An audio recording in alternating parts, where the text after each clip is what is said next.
কোথায় আছিস বলতো? আর কতক্ষণ লাগবে তোর পৌঁছাতে? আরে এই তো হাইওয়েতে আছি। আর ঘন্টা দুয়েক লাগবে। ঘন্টা দুয়েক বলে বলে তো এই নিয়ে 3 ঘন্টা হতে যায়। তুই কোথায় আছিস ঠিকঠাক বলতো? আর একটা ঘন্টা দে, আমি পৌঁছে যাচ্ছি।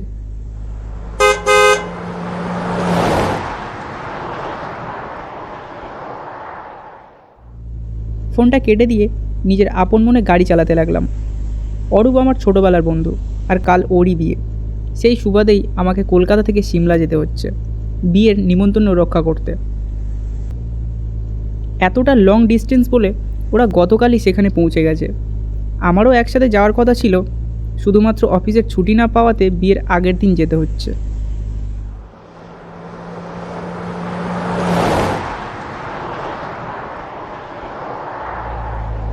এই সবে ডিসেম্বর মাস পড়েছে, তাতেই যা হাড় কাঁপানো ঠান্ডা পড়েছে, মনে হচ্ছে এইবার জানুয়ারি মাসটা কাঁপিয়ে দেবে। আমার হাত দুটো ঠান্ডায় জমে অবশ হয়ে আসছে। চারিদিকে এত কুয়াশা যে গাড়ির কাঁচ ঝাপসা হয়ে আসছে। এইভাবে গাড়ি চালানো বড় দুষ্কর হয়ে যাচ্ছে। সেই কখন থেকে গাড়ি চালাচ্ছি, রাস্তা যেন শেষ হয় না। আর ঠান্ডায় নিজেও যেন কেমন বরফের মতো জমে গেছি। রাস্তায় কোনো দোকান খোলা থাকলে নেমে একটু গরম কিছু খেয়ে আসবো। এভাবে আর গাড়ি চালানো সম্ভব নয়। বেশ কিছু দূর যেতেই দেখি রাস্তার পাশে একটা ছোট্ট চায়ের দোকান। এত রাতে তার উপরে আবার এই হাড় কাঁপানো ঠান্ডায় যে কেউ দোকান খোলা রাখবে, ভেবেই যেন কেমন অদ্ভুত লাগছে। যাই হোক, খোলা আছে সেটাই আমার ভাগ্য। নেমে এক কাপ চা খেয়ে শরীরটা একটু গরম করি, তারপর যা হবে দেখা যাবে।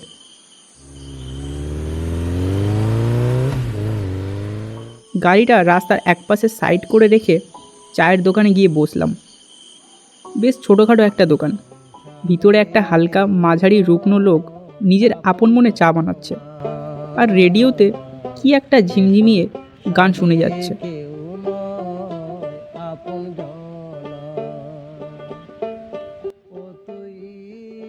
দোকানের বাইরে বসার জন্য তক্তপোষ পাতা আছে, আর সাইডে একটা জায়গায় আগুন ধরানো আছে। দেখেই আগে ওখানে গেলাম হাত পা সেঁকতে।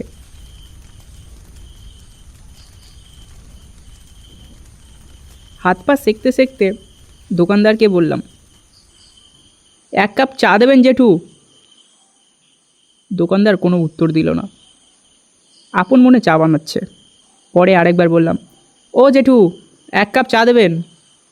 দোকানদারটা একটু কর্কশ শব্দে আমাকে উত্তর দিল, হ্যাঁ হ্যাঁ, শুনতে পেয়েছি। রুনি বসও দিচ্ছি। যেন মনে হচ্ছে ওনার দোকানে আমি কত টাকা বাকি রেখে চা খেতে এসেছি। আমি আর বেশি কিছু বললাম না, কিন্তু আশেপাশের পরিবেশটা আমার কেমন অস্বাভাবিক লাগছিল। কেমন অদ্ভুত অদ্ভুত আওয়াজ আমার কানে ভেসে আসছিল।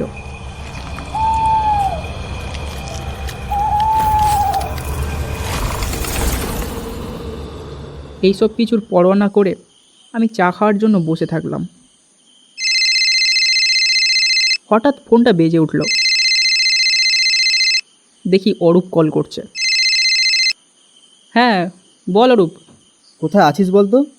এই তো রাস্তার পাশে একটা চায়ের দোকান পেলাম, সেখানে গাড়িটা থামিয়ে একটু চা খেতে নেমেছি রে। চায়ের দোকান? কি বলছিস? কোথায়? আমরা যখন আসলাম তখন তো কোনো চায়ের দোকান চোখে পড়েনি। আর আমি যতদূর জানি ওই হাইওয়ের আশেপাশে কোনো ঘরবাড়িও নেই।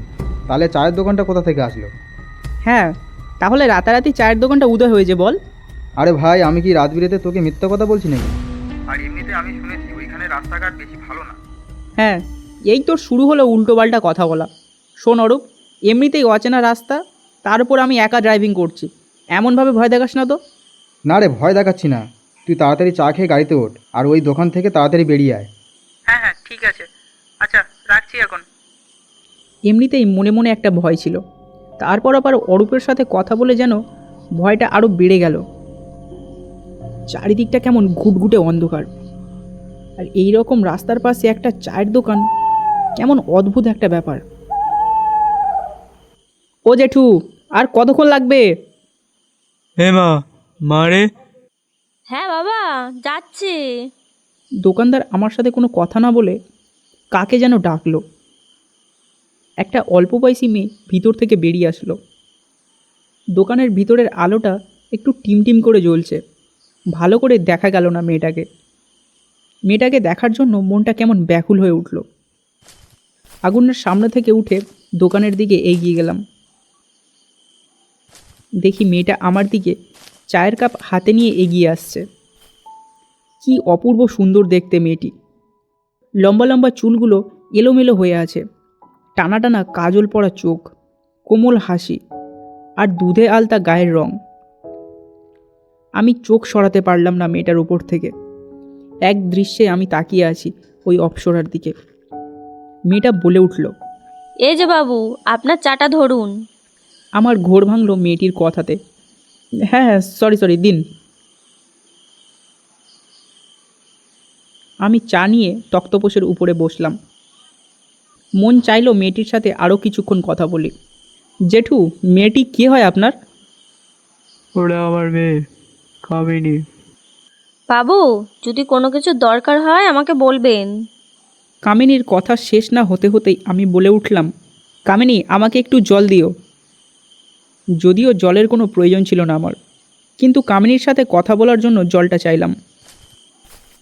কামিনী এক বোতল জল নিয়ে এগিয়ে আসলো আমার দিকে।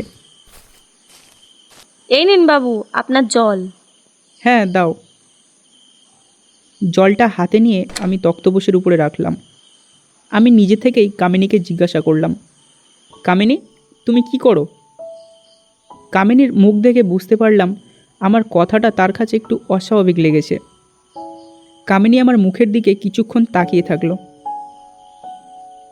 তারপর দেখি বলল, আমি এই দোকানেই থাকি, এই বাবার হাতে একটু কাজ এগিয়ে দিই।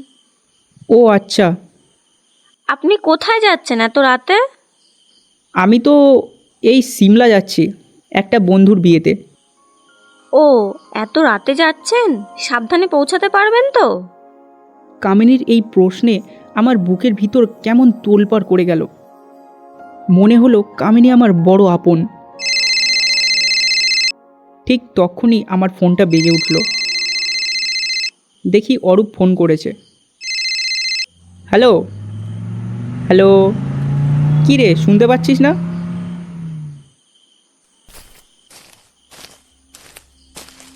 এ ভাই, কোথায় আছিস এখন? কী রে, কী হয়েছে তোর? এত ভয় পেয়ে আছিস কেন তুই? তুই ঠিক আছিস তো? হ্যাঁ, ঠিক আছি।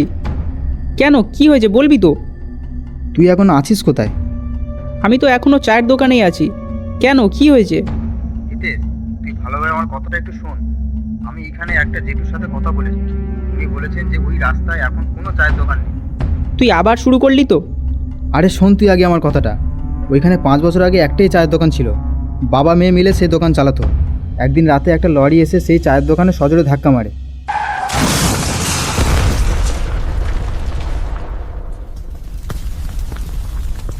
দোকানে থাকা গ্যাস সিলিন্ডারটা সাথে সাথেই ব্লাস্ট করে।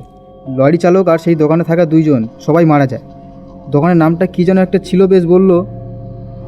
কামিনী? হ্যাঁ কামিনী। তুই কি করে জানলি?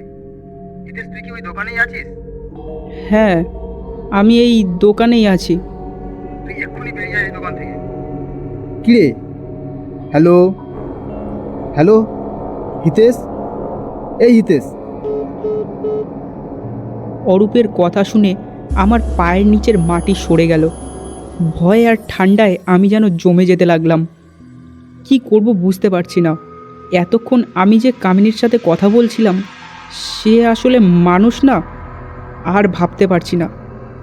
এমন সময় হাতের চায়ের কাপটা আমার নজরে আসলো। দেখি সেখানে চায়ের বদলে লাল রক্ত। ভয়ে বুকটা কেঁপে উঠল আমার। হাত থেকে চায়ের কাপটা পড়ে গেল।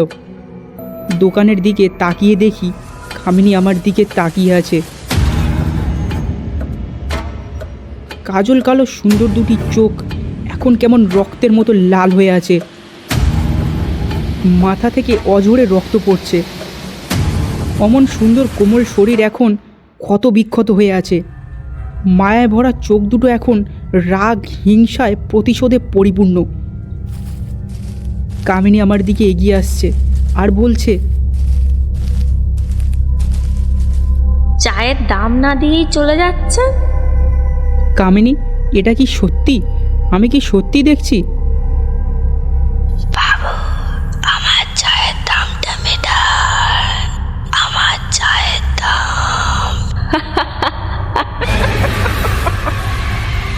আমার কোনো কথার আর কোনো উত্তর দিল না কামিনী, শুধু অনবরত বলে যাচ্ছে চায়ের দামটা মেটাতে।